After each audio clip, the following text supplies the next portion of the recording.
You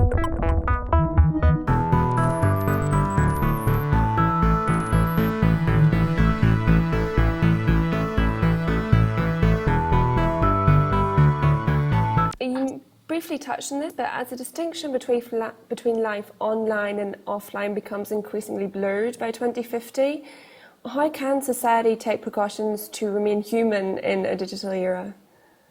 My favorite topic. By putting people first. I mean, that's the long and short of it.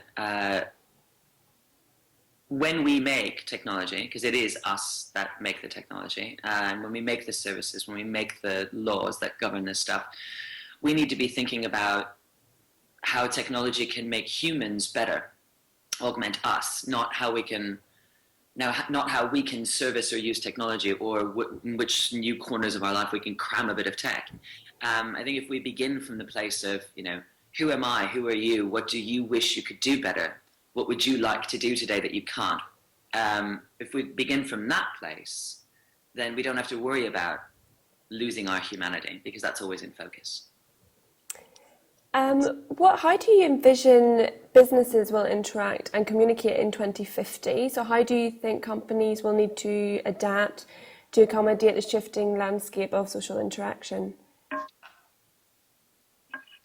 Oh, sorry, pause. I totally forgot about. I'm basically going to conflate this question with the next one. So I'm treating brands as part of companies. Okay, so I will ask the question again, and I will merge the two questions. Okay. So how do you envision businesses will interact and communicate in 2050? How will companies have to adapt to accommodate the shifting landscape of social interaction?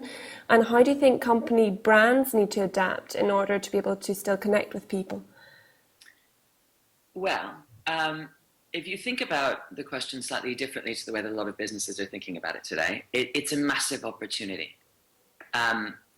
Because there's so much conversation that's taking place in the public domain, it's easier than it ever has been for businesses to understand what's working and what isn't working, and what people like and what they don't like, not just to understand how their current products are faring, but to spot opportunities to make new things that would really delight people.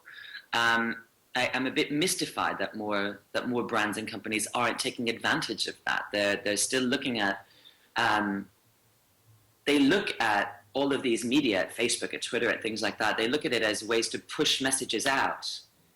But actually, it's great for listening. It's great for listening in and understanding people. So I think to some degree, the challenge to business will probably be the same as they're already facing, only less easy to deny, right? So because the conversation's happening in public, if a business is caught acting unethically or being dishonest or even just giving really, really poor service, that's instantly broadcast around the world, and that's only going to get faster. That's only going to get more the way it is now.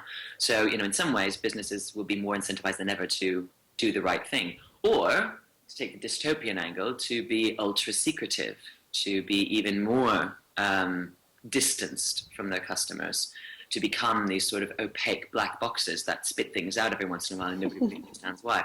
That is certainly another opportunity, and the cynic in me can see business and government kind of banding together to make a really rather unpleasant, where they hold the cards and citizens are kind of take what you're given.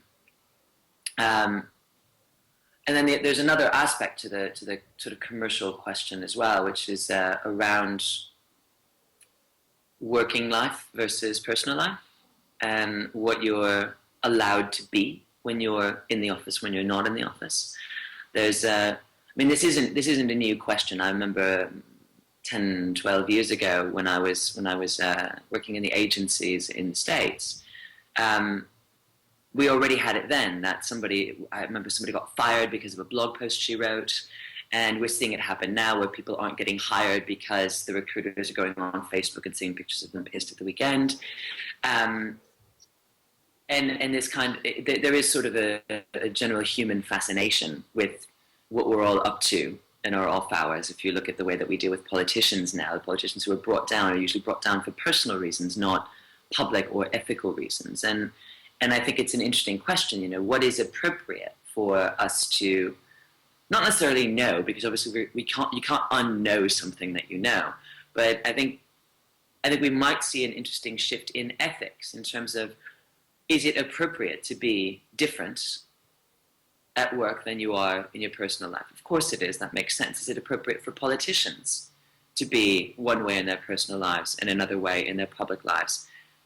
Maybe it is, maybe it isn't. I think that's an ethical hinge that's starting to swing, and that's again less to do with technology than with society. But technology will sort of speed things up and aid and abet the way that we function. So I think tolerance is kind of the watchword there. How do you think less developed populations that are currently without access to digital advancements will interact on a personal and professional level with the affluent world in 2050? Interesting. Well, we've already seen some developing nations leapfrog. If you look at the adoption of mobiles, for instance, in Southeast Asia, a friend of mine does ethnographic research, and she tells this great story. About 5 years ago, she was on a mountaintop in Indonesia, actually on holiday with her husband, and there was this little old lady, probably in her 80s, sat there with a mobile phone playing music to them while they were waiting for their tea to brew. And 5 years ago, like most of the people that I know in the developed world, at least people over the age of 30 would have had difficulty doing that. Yeah. So I think that we sometimes, I guess, make the assumption that because people are poor, because people don't have access to the things that we do, that they won't know what to do with them, which is patently not the case. There was also the story about a bunch of kids in, I think it was Ethiopia, who a charity delivered a massive crate of tablets that were running Android, and they'd locked down a lot of the functions of the OS, and the kids who had never seen anything with electricity in their lives, within a matter of months, they'd hacked the Android devices and were using the keys and doing all kinds of things that they weren't supposed to do. So I guess on one side, I think we can trust the human instinct for invention and for making things work and figuring things out. There's that. I think that one of the interesting things about mobile penetration in impoverished areas, including in Africa and in the slums in Brazil and in India, is that it's not just about communication; it's about access to information. And one of the biggest barriers to development is of these nations and of the people there is lack of access to education, to information, to the education that leads to jobs that pay well, that leads to sort of commercial growth. And I think that by 2050 there will still be disparity, but it'll probably be of a different kind. Because I hope that, as Tim Berners-Lee has often said, I hope that the internet will continue to be the same internet for everyone and will be free and open and provide access to information and education. And when that information gap is closed, I think a lot of opportunities will open, and I'm sure other disparities will appear.